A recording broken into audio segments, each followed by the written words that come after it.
Purihin ng Diyos. Bago po tayo mag-umpisa, basahin po natin ang pagkukunan ng ating Purihin ng Diyos. Bago po tayo mag-umpisa, basahin po natin ang pagkukunan ng ating pagbubulay-bulayan sa araw na ito. Ang Bible reading po natin ay matatagpuan natin sa unang Korinto. Aklat ng unang Korinto, 1:18. Bagamat ang ating pong pag-aaralan ay mula 18 hanggang 25, pero bibigyan ko po ng emphasis ang verse 18. At babasahin ko po ito hinango sa translation ng New International Version. Sinasabi po ng kasulatan, "For the message of the cross is foolishness to those who are perishing, but to us who are being saved, it is the power of God." Sa Tagalog naman po, hinango sa version ng Ang Salita ng Diyos Biblia, sa verse 18 ng 1 Corinthians, ang mensahe ng pagkamatay ni Kristo sa krus ay kamangmangan para sa napapahamak. Ngunit sa mga naliligtas, ito'y kapangyarihan ng Diyos. Sa araw na ito, inaalala natin ang pagkapako ni Jesus sa krus ng Kalbaryo. Ito po ay napakahalagang event sa buhay nating lahat, sapagkat ito po ay may bisa sa lahat ng nilikha ng Diyos. Ito ay para sa akin, para sa iyo, para sa ating lahat. At kung bibigyan mo ng pagkakataon, kaibigan, ang salita ng Diyos na ito na pumasok sa iyong puso, kaya niya itong baguhin, kaya kanyang bigyan ng buhay na ganap at kasiyasihan. Pag-aralan natin ang mensaheng pagbubulay-bulayan natin sa araw na ito, at ito ay pinamagatan kong The Message of the Cross. Ang tanong, what is the message of the cross? Bago ang lahat, tingnan muna natin, there is distinction between two kinds of people. Pagkakaiba sa pagitan ng dalawang klase ng tao. The message of the cross, to those who are perishing, it is foolishness. Yung unang klase po ng tao yon. The message of the cross, to those who are perishing, it is foolishness. But here's another kind of people. To those who are being saved, it is the power of God.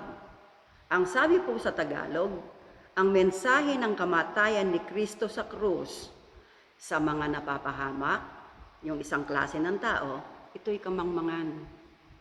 Subalit sa isang klase naman din ng tao, ang mensahe ng kamatayan ni Kristo sa krus sa mga naliligtas, ito'y kapangyarihan ng Diyos. Ano po? So ang ibig sabihin sa mga napapahamak, ito'y kamangmangan, sa mga naliligtas, ito'y kapangyarihan ng Diyos. Why? Bakit? Ang sabi po sa verse 19, "For it is written," ang sabi po ni Pablo, "I will destroy the wisdom of the wise, the intelligence of the intelligent I will frustrate." Sa Tagalog po, ang sabi, sapagkat sinasabi sa kasulatan, sisirain ko ang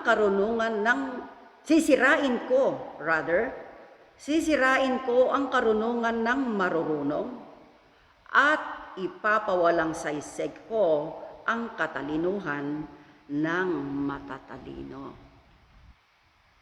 Ano po, malinaw pong sinasabi iyan na nakasulat sa kasulatan na sinasabi ni Pablo sa kanyang aklat, sa sulat niya sa Korinto. Paul's provocative questions, ito naman ang mapanghamong tanong ni Pablo. Sa verse 20, where is the wise person? Where is the teacher of the law? Where is the philosopher of this age? Has not God made foolish the wisdom of the world?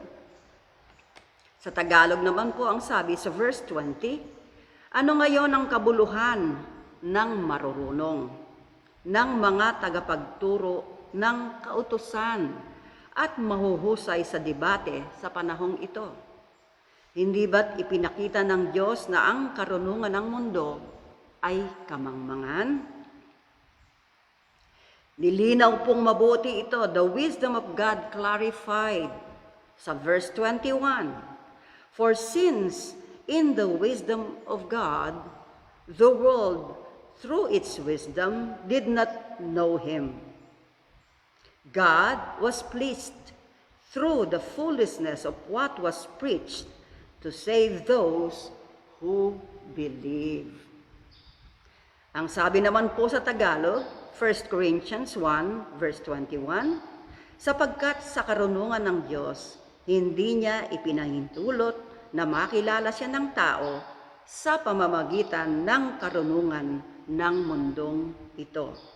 Mas minabuti ng Diyos na iligtas ang mga tao sa pamamagitan ng kanilang pananampalataya sa ipinangangaral na magandang balita na ayon sa iba ay kamangmangan lamang.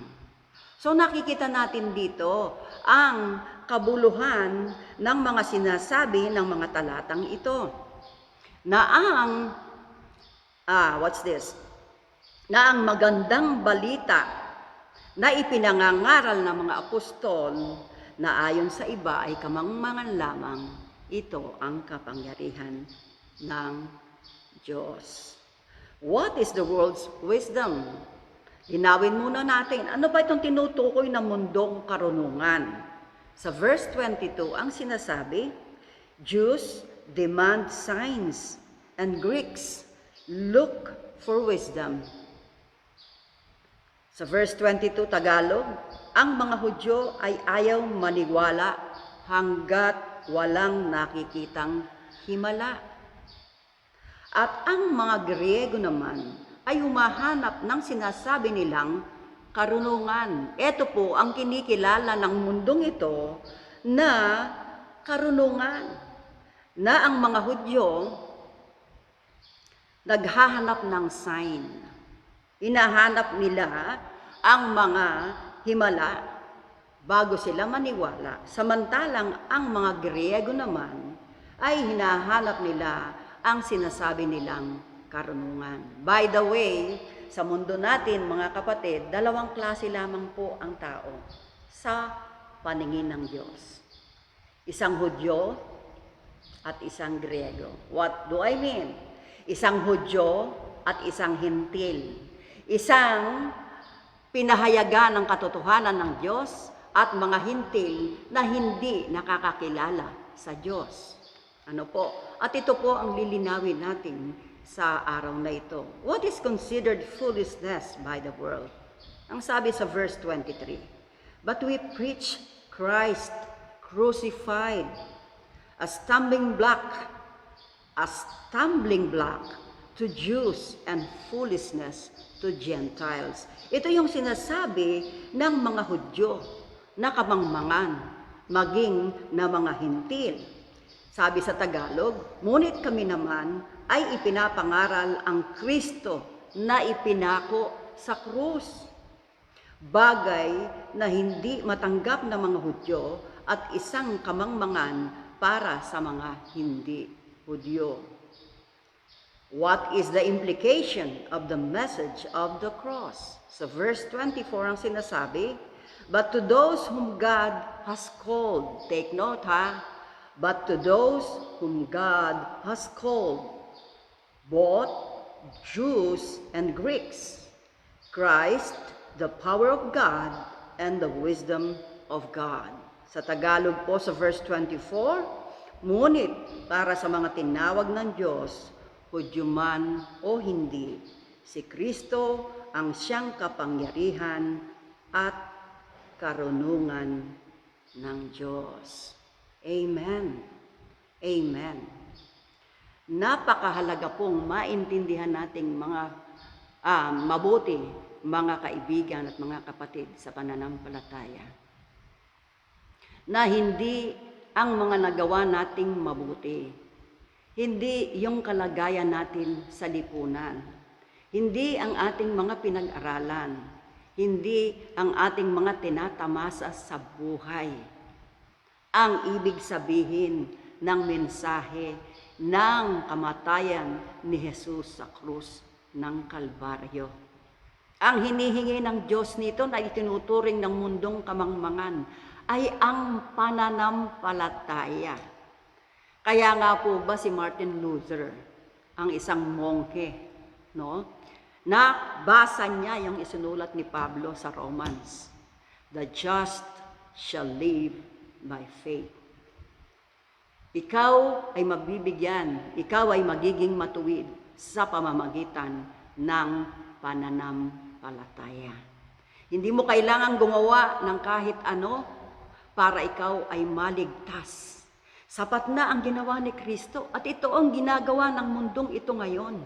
Hindi lamang po sa panahon natin at kundi sa mga nagdaang panahon pa, na kailangan mong gumawa ng kung ano-anong mga bagay, umasa sa sariling kakayahan para mapalapit sa Diyos. Pero hindi po ganoon ang sinasabi ng salita ng Diyos. Si Kristo na inihandog ng Diyos Ama, pumarito sa lupa at nagkatawang tao. Jesus, the incarnated Son of God, became flesh and dwelt among us. Siya ang magbibigay sa iyo ng kaligtasan. At yan po ay nagawa na niya mahigit na 2,000 taon na ang nakararaan. Dahil sa kanyang pag-ibig sa Ama, sinunod niya ang kalooban ng Ama at dahil din naman sa pag-ibig ng Ama sa atin. Ang sabi sa kasulatan, nasusulat po sa Juan 3:16, na gayon na lang ang pag-ibig ng Diyos sa sangkatauhan. Ibinigay niya, ipinadala niya ang kanyang kaisa-isang anak upang ang sino mang manampalataya sa kanya ay hindi mapahamak, kundi magkaroon ng buhay na walang hanggan. Hindi natin kayang bayaran ang ating mga kasalanan, mga kapatid. At kung sasabihin mo sa akin na ikaw ay walang kasalanan, iyan ay isang malaking kasinungalingan. Sapagkat sinasabi rin sa salita ng Diyos na lahat ay nagkasala at hindi nakaabot sa pamantayan ng Diyos. Lahat tayo ay makasalanan. At kung walang magbabayad at aako ng kaparasahan ng kasalanan, sinasabi rin sa salita ng Diyos, ang kaparusahan ng kasalanan ay kamatayan. Subalit, ang kaloob ng Diyos o ang handog ng Diyos ay buhay na walang hanggan kay Kristo Jesus. Ito yung sinasabi ng kasulatan dito sa unang Korinto 1:18 hanggang 25. The message of the cross is Jesus who died to pay the penalty of my sin and your sin. Di natin kayang bayaran yan. Tanging ang Diyos lamang ang makagagawa niyan. Si Jesus na nagkatawang tao na walang bahid dungis ng kasalanan. Ang bugtong na anak ng Diyos na sa pamamagitan niya, kung iyong paniniwalaan, kung ikaw ay mananampalatayang sapat na ang kanyang ginawang pagbabayad sa krus, yung kanyang pagdurusang binata niya hanggang sa kanyang kamatayan, ikaw ay maliligtas. Ito ang sinasabing kamangmangan. Ito ang himalang hinahanap ng mga Hudyo, na ang akala nila ang kabutihan ang magdadala sa kanila sa kaharian ng Diyos. At ang mga Griego naman, ang karunungang dala ng mundong ito. Hindi po ito ang sinasabi ng kasulatan. A very simple message of the cross, that if you believe that Jesus died for your sin, if you believe in your heart and confess through your mouth that Jesus is Lord, you will be saved. Ito ang sinasabing kamangmangan ng mundong ito. Subalit, karunungan at kapangyarihan ng Diyos kay Kristo Jesus. Mga kapatid, hindi mo kailangang magdusa. Hindi mo kailangang maghirap. Ang kailangan mo lang, manampalataya. Isang malaking kalapastanganan sa Diyos. Nagayahin mo ang kanyang mga ginawa sa krus. Ano ang karapatan mo at ano ang kapangyarihan mo para gawin iyon? Tao ka lang na nilikha ng Diyos. Tanging siya lang ang may kapangyarihang tubusin ka sa iyong kasalanan. At yan ay matagal na niyang ginawa. Yun ay may bisa noon, ngayon at magpakailanman. Kaya kung iyong tatanggapin at paniniwalaan ng buong puso ang sinasabing kamangmangan ng daigdig na ito, ng mga Hudyo at ng mga Griego, maliligtas ka. Pakinggan mo ang sinasabi ng banal na Espiritu sa iyong puso. At ang application ng mensahe ng krus na ito sa verse 25, sinasabi sa kasulatan, "For the foolishness of God is wiser than human wisdom, and the weakness of God is stronger than human strength." Sa Tagalog po ang sabi, sapagkat ang inaakala ng tao na kapangmangan ng Diyos ay higit pa sa karunungan ng tao. At ang inaakala nilang kahinaan ng Diyos ay higit pa sa kalakasan ng tao. Alam ng Diyos na hindi natin kaya. Ano man ang ating gawin? Ano man ang ating taglayin sa buhay na ito, hindi mo pa rin kayang iligtas ang iyong kaluluwa mula sa kaparusahan ng kasalanan. Isa lang ang makagagawa nito. At yan ang mensaheng ipinararating sa iyo sa mga sandaling ito. Ang mensahe ng krus. Ang manamatay sa krus. Ang pinarusahan dahil sa akin at sa iyo. Ang mga latay at sugat na tinanggap niya upang ikaw at ako ay gumaling sa lahat ng ating karamdamang espiritual at pisikal. Ginawang madali ito ng Diyos para sa iyo at sa akin. Kapatid at kaibigan, ang kailangan mo lang gawin ay manampalataya ka sa isinugo ng Diyos na tagapagligtas. Ang ikalawang persona ng isang kadyusan, ang banal na anak ng Diyos. Sa tulong ng banal na Espiritu, kung nakakaramdam ka ng udyok sa iyong puso, marahil ito na ang araw para sa iyong kaligtasan. Inaanyayahan kita sa isang panalangin na ganap na babago sa iyong buhay. Kung hindi mo pa tinanggap o pinaniwalaan ang ginawa ni Jesus para sa iyo sa krus ng Kalbaryo, ito na ang pagkakataon. Baka kinakausap ka ng Espiritu Santo ngayon. Pakinggan mo siya, sapagkat ito ang araw ng kaligtasan. Hindi ito mamaya, hindi ito bukas.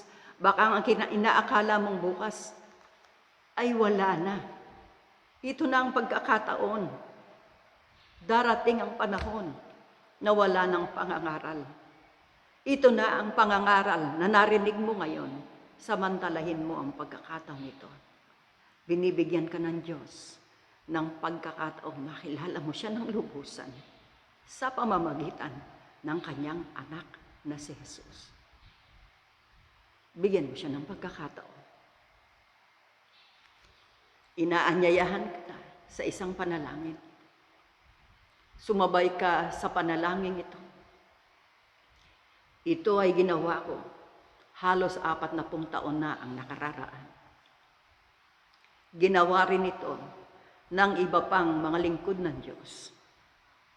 At dito namin napatunayan, ako na mismo magsasabi sa iyo kaibigan, binago ng Diyos ang aking buhay.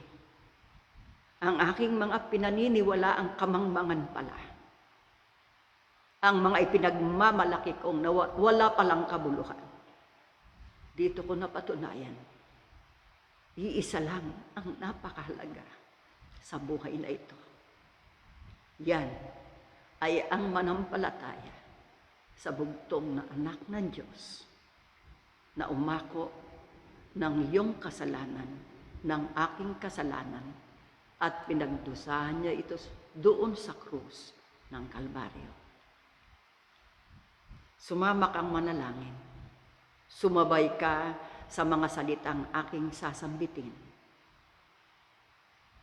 upang ikaw ay makatanggap ng biyaya ng Diyos, biyaya ng kaligtasan, upang tamuhin mo ang isang buhay na ganap at kasiyasya, sapagkat ito ay magpasawalang hanggan.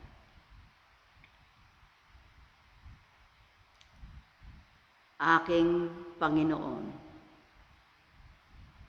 salamat sa lahat ng mga ginawa mo para sa akin doon sa krus ng Kalbaryo. Patawarin mo ako sa aking kasalanan. Salamat din sa iyong mga salita, sapagkat minsan pa'y nalaman kong ako isang makasalanan at hindi ko kayang iligtas ang aking sarili. Sa mga sandaling ito, inaanyayahan kita, Jesus, sa aking buhay. Pumasok ka sa aking puso. Pagharian mo ako. Mula sa araw na ito, tinatanggap kita bilang aking Panginoon at sariling tagapagligtas. Ito po ang aking dalangin. Amen. Kapatid, kung ikaw ay nakipanalangin sa mga sandaling ito,